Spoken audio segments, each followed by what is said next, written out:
आजचा कार्यक्रम म्हणजे ग्रामगीता प्रबोधन दिंडी विद्यार्थ्यांच्या दारी। या कार्यक्रमासाठी आम्हाला लाभलेले अध्यक्ष, प्रमुख पाहुणे या सर्वांचं व्यासपीठावर स्वागत झालेलं आहे। अतिथी देवो भव ही महाराष्ट्राचीच नव्हे तर आपल्या पूर्ण भारताचीच परंपरा आहे, तर ती परंपरा आपण सातत्याने निभवत आलेलो आहोत आणि ही परंपरा नेहमी चालत राहील। तर उपस्थित सर्व मान्यवरांचे इथे स्वागत झालेले आहे। तर वळूया कार्यक्रमाच्या पुढच्या भागाला। हर देश में तू, हर भेष में तू, तेरे नाम अनेक तू एक ही है। तेरी रंग भूमि यह विश्व भरा, सब खेल में मेल में तू ही तू है। तेरे नाम अनेक तू एक ही है। सागर से उठा बादल बन के, बादल से फटा जल हो करके, फिर नहर बना नदिया गहरी, फिर नहर बना नदिया गहरी। तेरे भिन्न प्रकार तू एक ही है। मैं सेवक बलवान सिपाही, रहूं देश का प्यारा प्यारा, रहूं देश का प्यारा।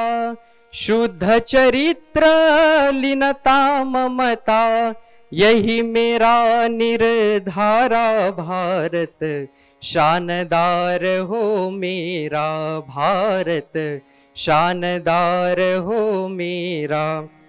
हिंदू ईसाई बुद्ध पारसी, मुस्लिम जिन गुरुद्वारा द्वारा, मुस्लिम जिन गुरुद्वारा।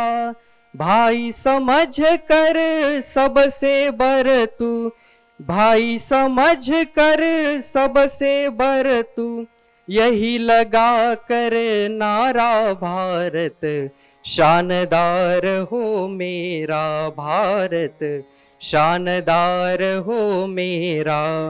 सदा रहूं उद्योगी तन से, करु व्यायाम पियारा पियारा, करु व्यायाम पियारा। नित्य करू प्रार्थना सामूहिक, नित्य करू प्रार्थना सामूहिक, लेकर जनगण सारा। भारत शानदार हो मेरा, भारत शानदार हो मेरा। चराचरात वास करणारी श्री गुरुदेव शक्ती आणि आजच्या या कार्यक्रमाकरिता उपस्थित माझे सर्व बालमित्रांनो आणि या ठिकाणी सगळी जी पाहुणी मंडळी आहे, मित्रांनो, मी तुम्हाला फक्त एवढंच सांगेल की आम्ही आमच्या भागामध्ये श्री गुरुदेव शाळा मंडळाची ज्यावेळेस स्थापना केली, पूर्वी प्रार्थना नव्हती होत आणि आम्ही 2-4 लोकांनी मिळून त्या ठिकाणी प्रार्थना सुरू केली आणि कालांतराने हळूहळू त्या ठिकाणी विद्यार्थी यायला लागले।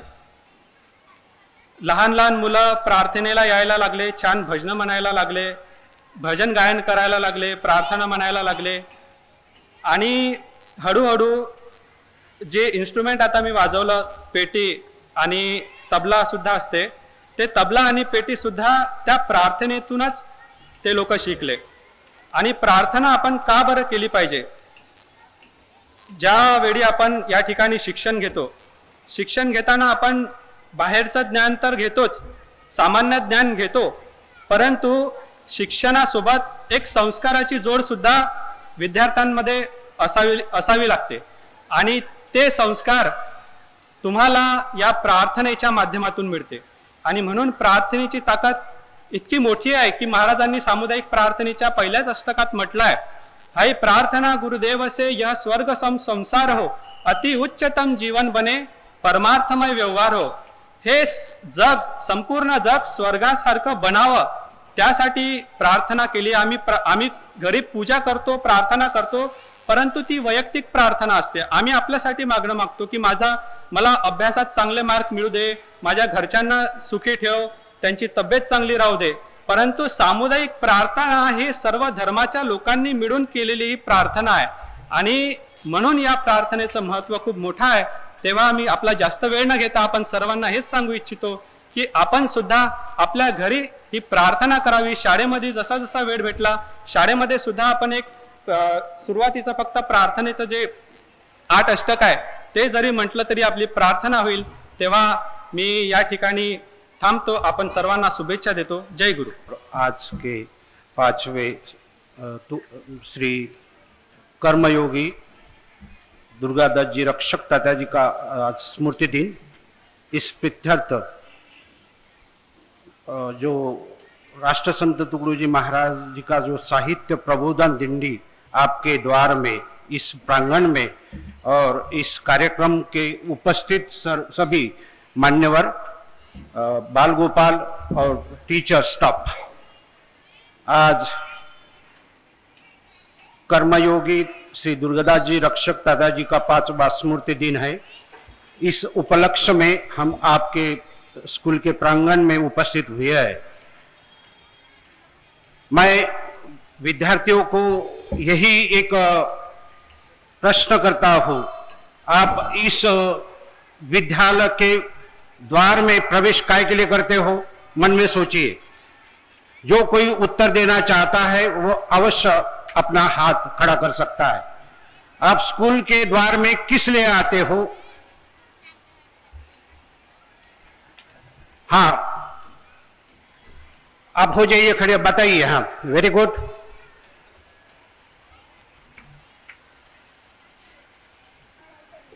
वेरी गुड, बहुत अच्छा आंसर मिला पढ़ाई करने के लिए. Very good. एक बार इन अपने छात्रा के लिए बहुत स्टार्ट लिया. मैं आप सभी को अनुरोध करता हूं, इस विद्या मंदिर में जब आप महाद्वार में प्रवेश करते हो वो शुद्ध ज्ञान प्राप्त करने के लिए आप प्रवेश करते हैं, जो कि आपके जीवन में, आपके परिवार में, आपके जो माता पिता का जो ध्येय है उसको हम उस उद्देश्य को पूरा करने के लिए यहाँ प्रवेश करते हैं.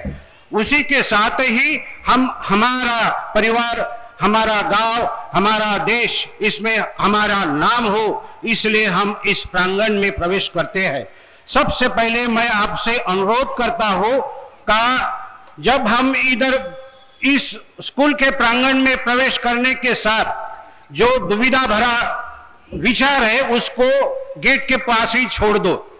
और जब आप उस स्कूल में आए हो, जब टीचर आपको जो मार्गदर्शन करता है, जो एडवाइस करते हैं, वो मन लगा के सुनो, अच्छी तरह से आत्मसात करो.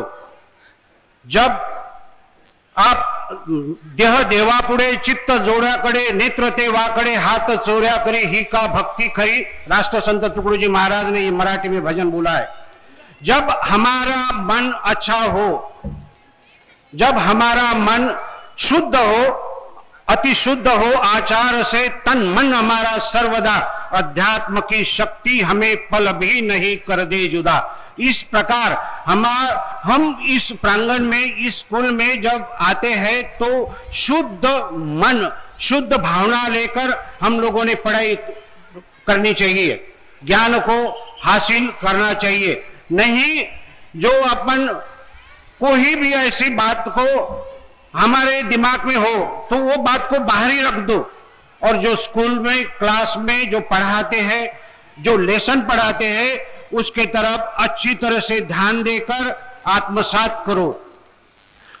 जिस प्रकार हम हार्डवर्क करेंगे, कड़ी मेहनत करेंगे, इसका फल आपको निश्चित एग्जाम में मिलेगा. आप बोलेंगे का मुझे सब कुछ हासिल होगा, ऐसा कभी नहीं होगा. आपको जब टीचर पढ़ाते हैं तो मन लगा के पढ़ना चाहिए, मन लगा के ध्यान देना चाहिए. टीचर क्या पढ़ा रहे हैं, काय के बारे में हम लोगों ने, जैसा मैथ्स का सब्जेक्ट हो, इंग्लिश का हो, साइंस का हो, उसको अपना पूरा का पूरा ध्यान उस केंद्रित करो टीचर की तरफ. और यह जो आप रीडिंग करते हो, राइटिंग करते हो, यह एग्जाम के दौरान जब आप आंसर शीट छोड़ोगे तो आपको ढेर सारी सफलता मिल सकती है। ये मेरा ऐसा आपको एक अनुरोध है, जो कि आप बोलेंगे क्या नहीं मैं ऐसा ही, या जैसा आपके माता पिता जी बहुत कष्ट करते हैं और आपको फ्री किया है काय के लिए, एजुकेशन लेने के लिए। अपना मन लगा के पढ़ाई करो, ऐसी उपलब्धि हासिल करो जिससे आप अपना माता पिता का नाम कर सके, अपने देश का नाम कर सके और आपका जीवन उज्जवल हो। मैं ऐसी आपको बहुत ढेर सारी शुभकामना देता हूं और इसी के साथ ही मेरे 2 शब्दों को यही विराम देता हूं। Thank you. परमपूजनीय गुरुदेव आणि इथे उपस्थित मंचावर उपस्थित सर्व मान्यवर आणि बालमित्रांनो, ग्रामगीता प्रबोधन दिंडी आपल्या दारी, ग्रामगीतेचं महत्त्व काय आहे हे आपल्याला म्हणजे त्या ग्रामगीतेविषयी सांगण्यासाठी आम्ही इथे आलेलो आहे। ग्रामगीता नवे पारायणासी, वाचता वाटे जनासी, समूळ बदलवी जीवनासी, मनी अर्थ घेता तिचा। म्हणजे आपल्याला आपण जे शिक्षक वर्ग, आपण बालक म्हणजे विद्यार्थी वर्ग, वाचनाच्या याच्यात जर आपण या ग्रामगीतेचा भविष्यात आणि आता अभ्यास केला तर आपल्याला समजेल आपल्याला जगण्यासाठी जे जे साहित्य लागेल त्याच्यात वंदनीय महाराज राष्ट्रसंत तुकडोजी महाराजांनी ग्रामगीता आपल्याला दिली आहे। तो ग्रामगीते का बहुत बड़ा एक कार्य है। वंदनीय महाराज राष्ट्रसंत तुकडोजी महाराज ने अपने को एक दिया है अपने देश के लिए और अपने लिए। अभी सर्व धर्म के लिए राष्ट्रसंत तुकडोजी महाराज ने जो सामुदायिक प्रार्थना है उसका भी एक हमको एक प्रार्थना दिया है। वो प्रार्थना में अपना एक बोलते हैं, सर्व धर्माचा समन्वय, विश्व शांतीचा उपाय, लोक सुधारणेचे विद्यालय म्हणजे सामुदायिक प्रार्थना। असे बहुत सा कार्य वंदनीय महाराज जी का अपने पास है, वो अपने को आगे आगे पढ़ते टाइम मालूम पड़ेगा। बस इतना बोल के मैं आप सबको धन्यवाद देता हूँ और आप इसके कार्य करें। नाही, मी मराठी आणि हिंदी दोन्ही मिक्स बोलील मॅडम। ते कसं आहे की तुम्ही महाराष्ट्रात राहता ना, सर्व मराठी समजते ना, बोलता येते ना, तुम्ही शिव्या कशात देता? नाही देत? धन्यवाद। चराचरात वास करणारी गुरुदेव शक्ती ब्रह्मलीन राष्ट्रसंत तुकडोजी महाराज आणि ज्या पित्याच्या स्मृतीप्रित्यर्थ या ठिकाणी आम्ही हा एक सुंदर असा कार्यक्रम घेतोय। त्या कर्मश्री दुर्गादासजी रक्षक यांच्या स्मृतीला अभिवादन करतो आणि ज्यांच्या प्रेरणेतून, ज्यांच्या प्रयत्नातून ही शाळा ज्ञानदाराचं काम, मला असं वाटतं की मी विद्यार्थी दशेत जवळजवळ शाळेत असताना पासून ज्यांनी एक स्वप्न पाहून ही शाळा उभी केली होती, या शाळेचे रोपटे अनेक अशा म्हणजे मजदूर करणाऱ्या लोकांच्या भागामध्ये त्यांनी त्या शाळा सुरू केल्यात। ते श्रीराम हरिरामजी बेहरे, ते आज त्यांचा मला या ठिकाणी स्मरण होऊन राहिलं की एक रोपट त्यांनी लावलेलं आणि श्रीरामजी आणि जयरामजींनी त्यांना इतकं मोठं भव्य स्वरूप दिलं। आणि या ठिकाणी तुम्ही सर्व अशा कुटुंबातून, अशा परिवारातून आल्यात की ज्या परिवारामध्ये तुम्ही सर्व माझ्याकडे लक्ष ठेवा, कारण मी तुम्हाला प्रश्न विचारणार आहे आणि मग तुम्हाला पुस्तकं भेट देणार आहे। मी जे काही बोलेल त्याच्यावर लक्ष ठेवा।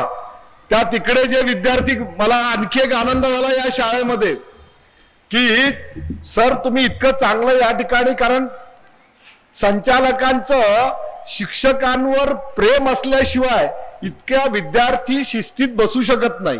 कारण संचालक हे अंतःकरणातून असं वाटतं त्यांना की ही मुलं ज्या कुटुंबातून आली, ज्या परिवारातून आली, त्या परिवारामध्ये आई वडील मजदुरी करायला जातात, मोलमजुरी करायला जातात आणि त्यांची मुलं मोठी झाली पाहिजे, उद्या डॉक्टर बाबासाहेब आंबेडकर बनली पाहिजे, महात्मा ज्योतिबा फुले बनली पाहिजे, सावित्रीबाई फुले बनली पाहिजे। आणि हे एक ध्येय पाठीशी बाळगून त्यांनी या ठिकाणी या शाळेचा प्रिमायसेस खूप सुंदर निर्माण केला। आता तुम्ही गडबड करता, केलीच पाहिजे, पण मला एक आनंद दुसरा झाला सर इथे की कुठलाही शिक्षक विद्यार्थ्यांच्या मध्ये उभा नाही आहे. नाही तर आमच्या काळामध्ये शिक्षक खुर्ची घेऊन मध्ये बसायचा विद्यार्थ्यांच्या. इथे विद्यार्थी हँडलिंग करून आले मुलांना. म्हणजे प्रत्येक मुलांना हे जे तुम्ही स्वयंशासन शिकवण्याची जी पद्धत आहे खरंच हे कौतुकाची पद्धत आहे. कारण मित्रांना जेवढ्या लवकर मुलं ऐकतात तेवढं मायबापालाही ऐकत नाही. घरामध्ये तुम्ही आई वडिलांचं ऐकता का? हा, आईने केलेली भाजी खाता का? कधीच नकार देत नाही. मला भेंडी आवडत नाही असं म्हणत नाही. हा, अर्धे पोरं हो म्हणतात, अर्धे पोरं नाही म्हणतात. हा, मग आपण काय केलं इथे? ग्रामगीता प्रबोधन दिंडी. कशाची दिंडी? आम्ही पाहिलं की हे पोरं काय करतात. आता तुम्ही सर्वात जास्त पोरं कशामध्ये हे राहतात? मोबाईल मध्ये, है ना. माझा नातू आहे लहानसा 2.5 वर्षाचा. त्याला मला युट्यूब खोलता येत नाही. तो पूर्ण युट्यूबच्या बटना सुरू करून टाकतो. पण बरं आहे त्याला त्या युट्यूब मध्ये रामायण समजत नाही. त्याला जर आजचं रामायण गिमायण समजलं तर तो म्हणून बा आजा किती बदमाश आहे झाला, रामायण कोणतं पाहते हेच समजत नाही. कारण एवढ्या विचित्र गोष्टी टीव्ही मोबाईल मध्ये आहेत की नाही. मोबाईल चांगलाही आहे आणि वाईटही आहे की नाही. मग तुम्ही किती लोक चांगलं पाहता? समजते तुम्हाला मोबाईल? धन्यवाद. खाली हात करा. टीव्ही किती पोरं पाहतात रे? हा, खाली हात करा. टीव्हीवरची सिरियल, हा, माझ्या नवऱ्याची बायको किती लोकांनी पाहिली? तेव्हा त्या पोरी हात वर करून आल्या. आपली मम्मी पाहते ना. आपल्या मम्मीला जाऊन सांग दुसऱ्याच्या नवऱ्याचं आपल्याला काय करायचं आहे म्हणा. हा, आपला बाप साजरा आहे म्हणा त्याच्यापेक्षा. म्हणजे आम्ही टीव्हीत काय पाहून आलो? कोण बनेगा करोडपती पाहतो ना. पाहिलं पाहिजे की नाही. आता या पोट्टेले का समजत असेल त्यात कोण बनेगा करोडपती म्हणलं तुमचे हात खाली करा रे. तुम्ही हुशार आहात माहित आहे. कारण उद्या तुम्ही पंडित जवाहरलाल नेहरूच बनणारा. तर मग काय पाहतो? करोडपती सगळे बनतात का? त्याच्यामध्ये एक जुवा सुद्धा येते माहितीये का? काय म्हणतात त्याला? टीव्हीवर येते एक जुवा ज्याच्यामध्ये पैसे गिसे खेळल्या जातात. तुम्हाला कसं माहित नाही? हा, म्हणजे तुमचा अभ्यास खूप चांगला आहे. आता मी तुम्हाला विचारतो, राष्ट्रसंत कोणाला म्हणतात?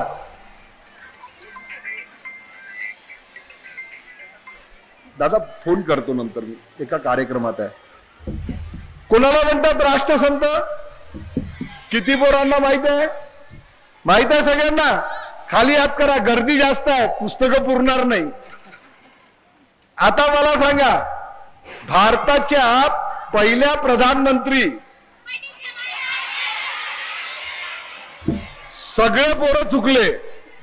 खाली हात करा. मी पहिल्या प्रधानमंत्री म्हटलं. तुम्हाला व्याकरण शिकवलं की नाही मास्तरनं? मॅडमने व्याकरण शिकवलं की नाही? पहिले प्रधानमंत्री म्हटलं की पहिल्या प्रधानमंत्री म्हटलं? मग पहिल्या शब्दाचा अर्थ काय असेल? लेडीज असेल का जेंट्स असेल? मग हे पोट्टे बहिताळ आहे का सगळे? का नाव कोण आहे पहिल्या महिला प्रधानमंत्री? इंदिरा गांधी. आता मला सांगा, तुकडोजी महाराजांच्या जीवनातली एक घटना मी तुम्हाला सांगतो. तुकडोजी महाराजांचं लहानपणीचं नाव काय होतं? किती लोकांना माहित आहे?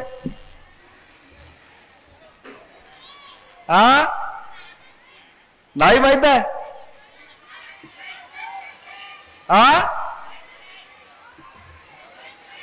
माहित नाही ना?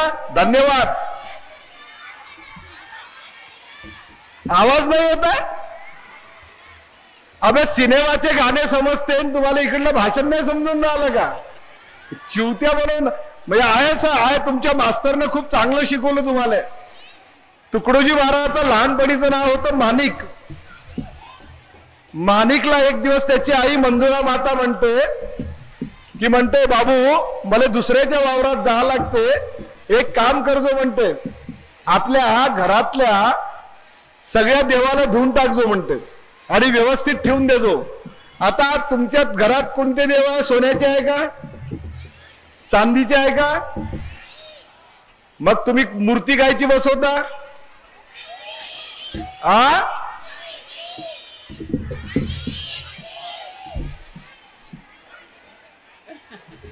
तुम्हाला काय म्हणून झालं तुम्हाला समजून नाही राहिलं. मातीची आहे ना, आणि मग काय करता त्याला मूर्तीला? मग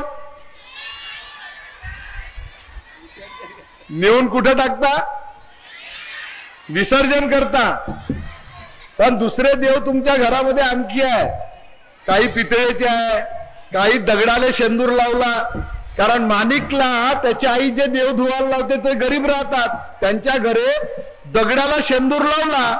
मायनं एका दगडाला शेंदूर लावला का बापा ते दुसऱ्याच दगडाला हात पुसे. मग बापाले वाटे का ह्या नवीन देव आणला तो त्याला शेंदूर लावे, तो चौथ्या दगडाला हात पुसे. असं त्याच्या घरात कायचे देव होते? दगडाचे. संध्याकाळी आई जेव्हा शेतातून येते तेव्हा त्या माणिकला विचारत नाही तू जेवला का नाही, काय नाही. आपल्याकडे आपली मम्मी तशीच सांगते ना, अभ्यास करायचा असला तर अभ्यास कर म्हणते का देवळात जा म्हणते? परीक्षा आली का? परीक्षा आली का आई काय म्हणते? पहिले मारुतीच्या देवळात नाही पाठवत. हा, चांगली आहे तुमची मम्मी, हुशार आहे म्हणून तर तुम्ही इतक्या चांगल्या शाळेत आले, नाही तर या शाळेत ऍडमिशन भेटली असती का तुम्हाला? हा, मग त्या आई त्याला विचारते बाबू धुतले का रे देव? तर माणिक म्हणते हो. कसे धुतले रे? काही नाही म्हणे, बाल्टीत ठेवले. माय अडावर गेलो, इरीवर गेलो, बाल्टी पाण्यात सोडली, 2-4 वेळा पटक पुटक केली आणि सगळे देव पुसपास करून ठेवून दिले म्हणे.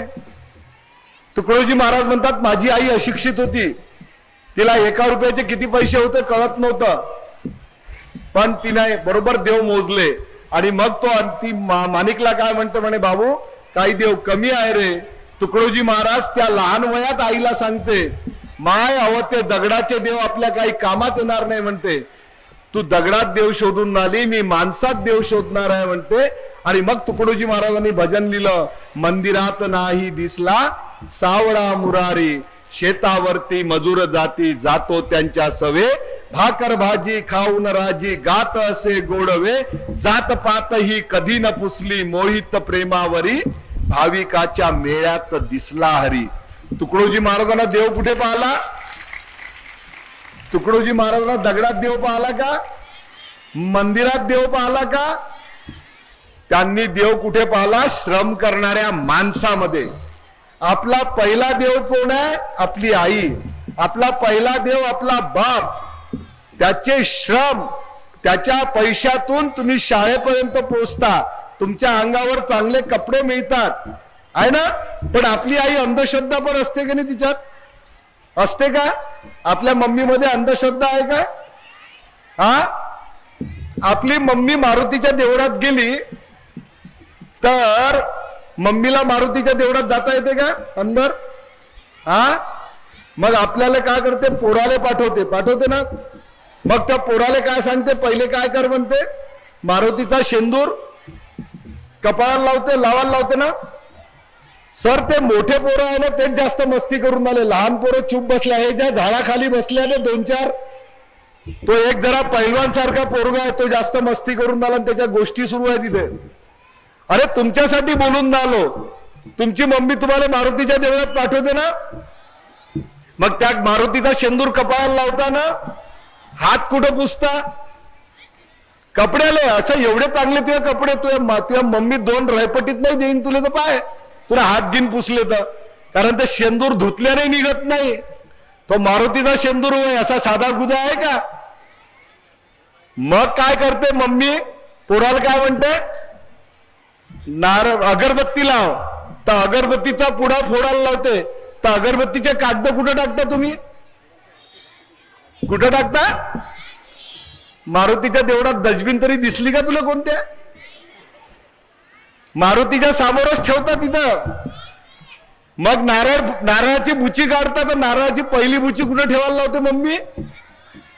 मारुतीच्या डोक्यावर नाही तर पायाजवळ ठेवायला लावते ना. हा, तू जास्त बडबड नको करू रे. तू मला लक्षात आलं तुला सर्वात मोठं बक्षीस देईल, कारण तू हुशार दिसून झाला पूर्ण शाळेतून. पडणार नाही तर आपण लोकांना रोजगार देणारे बनलो पाहिजे, म्हणून ही प्रबोधन दिंडी तुमच्यापर्यंत आली. आणि आम्ही सगळ्यांनी जे भोगलं ते तुमच्या नशिबी येऊ नये, ती गरिबी तुम्ही पाहू नये, ते फाटके कपडे तुमच्या अंगावर येऊ नये, म्हणून मी या ठिकाणी तुमच्यासाठी खूप खूप परमेश्वराला आशीर्वाद मागतो की आमच्या पोरांच्या जीवनामध्ये सुखाचे आनंदाचे दिवस येऊ द्या. आणि तुम्ही आता मॅट्रिक पास झाल्यानंतर पुढचं काय शिकायचं आहे, डिग्री साठी शिकू नका, तर माझ्या कुटुंबाला परिवाराला मला एक चांगला मुलगा म्हणून सन्मानाने समाजाने माझ्याकडे पाहावं, इतका मोठा मी होईल. आणि एक लक्षात ठेवा, कारण आज डिग्री ही पैशावर मोजली जातात. तुम्ही ट्युशन क्लास पण लावता आणि शाळेत पण येता, मग शाळेतले शिक्षक शिकवतात आणि ट्युशन मधले शिक्षक शिकवतात. दोघेही शिक्षक राहतात की एक प्राणी राहते आणि एक माणूस राहते? मग दोघेही शिक्षक राहत असताना तुम्हाला ट्युशनची गरज का वाटते, याचं चिंतन करा. शेजारच्या पोरीनं लावलं म्हणून आपण लावलं पाहिजे असं जरुरी नाही आहे. आपण स्वतःला एवढं डेव्हलप करा. एवढं बोलतो, तुम्ही फार शांततेनं ऐकलं.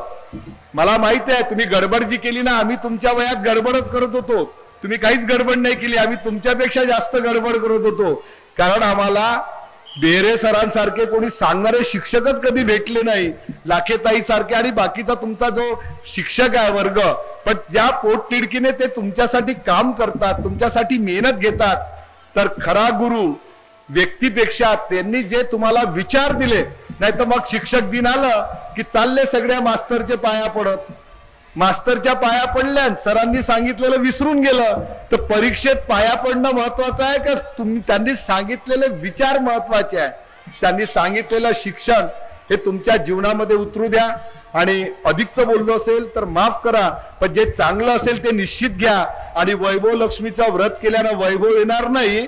नाहीतर आता बेटा तुम्हाला सांगून देतो, तुम्हाला खरं जीवन पाहायचं असेल की नाही, या तुमच्याजवळ फुटाळा तलाव आहे. मला 16, 17, 18, 20 वर्षाच्या मुली सिगरेट पितानी त्या ठिकाणी दिसतात.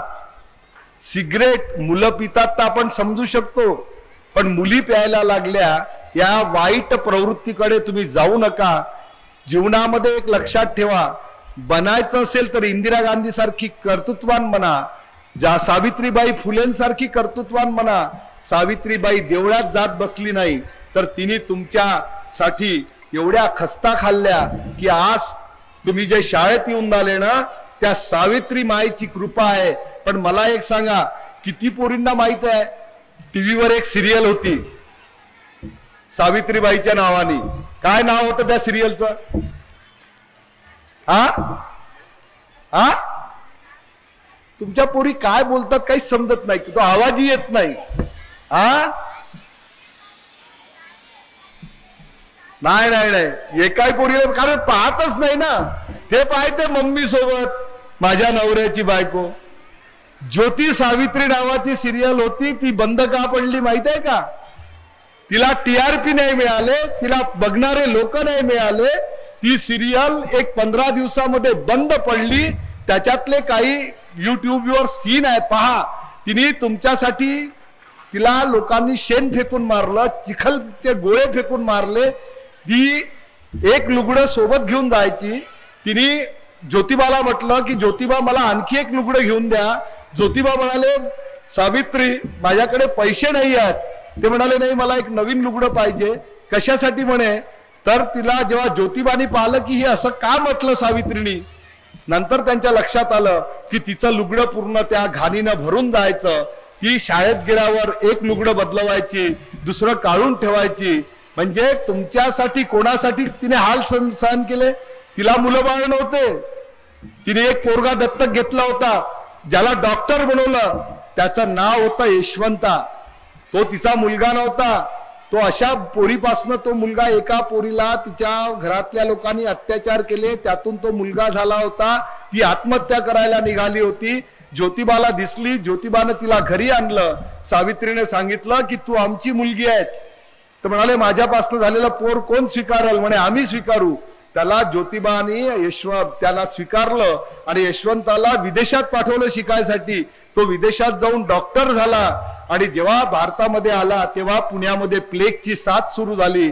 त्या प्लेगच्या साथीमध्ये एका गरीब झोपडीमध्ये एक पोरगा तडफडत होता, कोणी त्याला उचलायला तयार नव्हतं. सावित्रीबाई फुलेंनी त्याला खांद्यावर ठेवलं आणि यशवंताच्या दवाखान्यात नेलं. यशवंता म्हणाला आई तुला पण हे प्लेगची साथ होईल. तो म्हणाला हा प्लेगची साथ होईल चालेल, हा मुलगा वाचला पाहिजे. पण तो मुलगाही वारला आणि सावित्रीबाई फुले तो संसर्गजन्य रोग झाल्यामुळे सावित्रीबाई प्लेगच्या साथीमध्ये वारली. ती तुमची खरी माय होती. खरी माय तुमच्या घरातल्या देव्या ज्या 4 हाताच्या त्या नाही पुजल्या तरी चालेल, तुमच्या श्रद्धेबद्दल मी बोलणार नाही, पण तुमच्या घरातल्या सावित्रीबाई फुलेचा फोटो हा तुमच्या प्रेरणेसाठी असला पाहिजे. तुमच्या अभ्यास करण्याच्या खोलीमध्ये तो फोटो लावा की या मायनं आपल्यासाठी काय खस्ता खाल्ल्या, एवढं ज्याला समजल तर तुम्हाला त्या शिक्षणाचा खरा अर्थ होईल. तेव्हा तुम्ही अक्कलवान बनाल. आणि या ठिकाणी बेरे सरांनी आणि या सगळ्या शिक्षकांनी तुम्हाला अक्कल बनवायचा ठेका घेतलाय. पण तुम्ही अक्कल बनण्यापेक्षा जर मॅगी खात बसाल आणि करीना कपूरनं कटरीना कॅफ बनत बसाल तर काही जीवन घडणार नाही. एवढं बोलतो आणि माझ्या वाणीला विराम देतो. जय गुरु. गुरुदेव सेवा मंडल के दुर्गादास जी रक्षक, इनके पुण्यतिथि का कार्यक्रम यहाँ आयोजित किया जा रहा है. इस कार्यक्रम के लिए हमारे संस्था के जॉइंट सेक्रेटरी JN बेहरे, ज्ञानेश्वर जी रक्षक, लाखे साहब, हमारे बहुत दिन से उनसे मुलाकात नहीं हुई, ऐसे धनराज जी कारवटकर आणि पुष्पाताई रक्षक, स्कूल के प्रधानाध्यापक भोयर सर, स्कूल की प्रधान माउंट एवरेस्ट उच्च प्राथमिक शाला की प्रधानाध्यापिका घारपुरे मैडम, पंडित नेहरू हाई स्कूल के सभी सहायक शिक्षक शिक्षिकाएं, माउंट एवरेस्ट उच्च प्राथमिक शाला की सभी शिक्षक शिक्षिकाएं, आज जो कार्यक्रम यहाँ पे आयोजित किया गया, दुर्गादास जी रक्षक, वो मामा जी हम कहते थे उनको, शशिकला कारवटकर और ज्ञानेश्वर रक्षक, ये 2 भाई थे, दोनों होते ना. और उस समय से जब हम बहुत ही यानी छोटे होंगे उस टाइम में, ज्ञानेश्वर जी बहुत छोटे थे और शशिकला उनका और धनराज जी कारवटकर इनका विवाह हुआ था, तब से वो परिचित थे. और उनको हम बहुत दिन से ढूंढ रहे थे, कहाँ है. तो हमको पता लगा कि रक्षक किराना स्टोर मानेवाड़ा रोड, वहाँ पे हमने पूछे कि भाई कहाँ गए हो, तो उन्होंने बताया कि भाई वो मानेवाड़ा में ही रहते हैं. तो आज उनका यहाँ पे आगमन हुआ, हमको बहुत खुशी हुई, इसलिए कि जो बचपन से अपन जो व्यवहार करते हैं, आप सब छोटे बच्चे हैं, अभी ज्ञानेश्वर जी ने आपके सामने बहुत से उदाहरण दे के आपको बताए कि क्या क्या होता है, कैसा होता है। मैगी का उदाहरण दिया, फेयर लवली का दिया और बाकी के अन्य विषयों के बारे में आपको जानकारी दी। तो सब उनको अपने ध्यान में रखते हुए अपना व्यवहार करना चाहिए।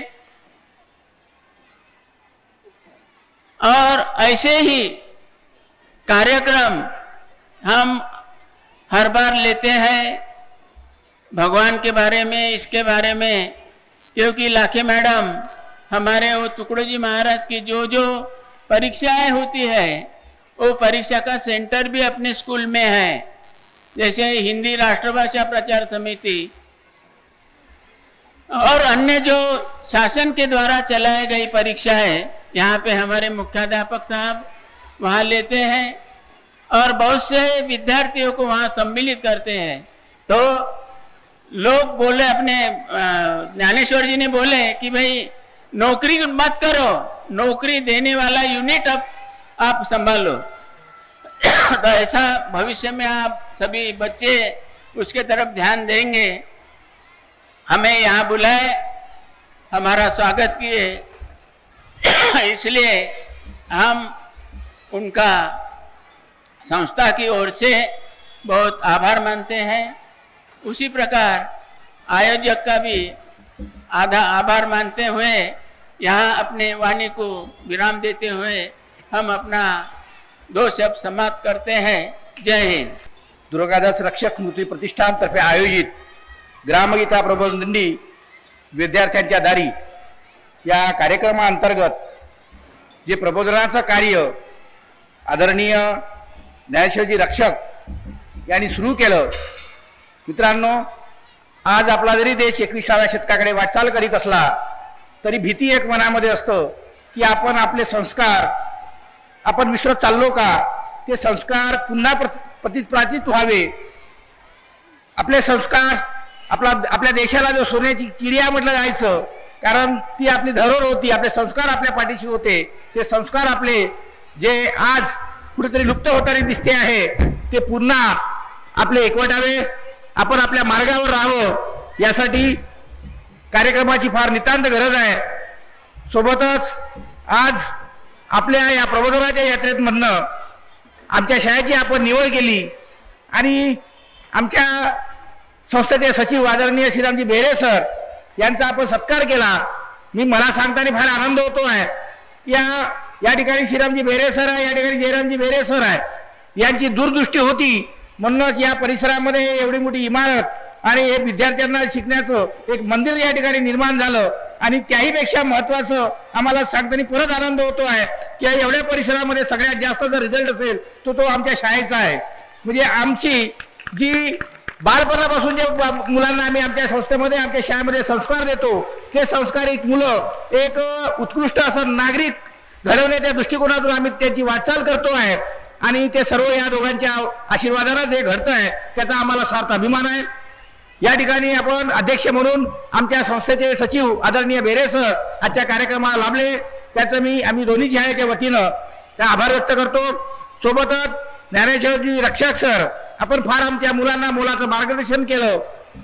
मुलांना जे काही आवश्यक धडे आपण आपल्या मार्गदर्शनातून दिले त्याबद्दल आपला सुद्धा या ठिकाणी मी आभार व्यक्त करतो। सोबतच माजी सैनिक आणि यंग बटालियन म्हणाले आजही हरकत नाही, आमचे देवीदासजी लाखे सर ते सुद्धा या ठिकाणी आवर्जून उपस्थित राहिले, मी त्यांचाही आभार व्यक्त करतो। सोबतच जयसिंगजी आपतुरकर, धनराजजी कारवटकर सर, शशिकलाताई कारवटकर, पुष्पाताई रक्षक मॅडम, मृगमयी रक्षक, सोबतच गुरुदेव सेवा मंडळाचे सर्व सदस्य व कार्यकारी मंडळ या ठिकाणी आलेत, आमच्या कार्यक्रमाची शोभा वाढवली, त्याबद्दल त्यांचे सर्वांचे मी या ठिकाणी आभार व्यक्त करतो। सोबतच या शाळेची जे आज जो हा सगळा सोहळा या ठिकाणी दिसतो आहे, विद्यार्थ्यांनी काही प्रमाणात जे काही असणार जे विद्यार्थी शिस्तीत असतात त्या शिस्त निर्माण करण्यासाठी आमच्या शाळेचे मुख्याध्यापक आदरणीय भोयर सर, सोबतच माऊदेव उच्च प्राथमिक शाळेचे मुख्याध्यापिका वंदना घायपोळे मॅडम यांचा हातभार असतो, तर त्यांचे सुद्धा या ठिकाणी मी आभार व्यक्त करतो। सोबतच आमच्या शाळेचे पर्यवेक्षक आदरणीय भागवतकर सर, लाखे मॅडम यांनी या कार्यक्रम साजरा करण्यासाठी जे परिश्रम घेतले, या कार्यक्रमाचं ज्यांनी संचालन केलं अशी चंदा, आणि या कार्यक्रमाचं ज्यांनी चित्रीकरण केलं, जे आवाज इंडिया मार्फत हे चित्रीकरण झालं, त्याचे सुद्धा या ठिकाणी मी आभार व्यक्त करतो. सोबतच माउंटेरी उच्च प्राथमिक शाळेचे सर्व शिक्षक शिक्षिका आहेत, पंडित नेहरू हायस्कूलचे सर्व शिक्षक आणि शिक्षिका आहेत, सोबतच विद्यार्थी मित्रांनो, वेळ जरी झालेला असला तरी आपण हा कार्यक्रम शांततेनं ऐकून घेतला, सर्वांचं मार्गदर्शन आपण ऐकलं आणि त्यानुसार आपण आपल्याला यापुढचं आपलं मार्गक्रम करावं अशी आपल्याकडनं अपेक्षा करून हा कार्यक्रम या ठिकाणी संपला असं मी जाहीर करतो. तन मन धन से सदा सुखी हो भारत देश हमारा, सभी धर्म पंथ पक्ष को दिल से रहे प्यारा, विजयी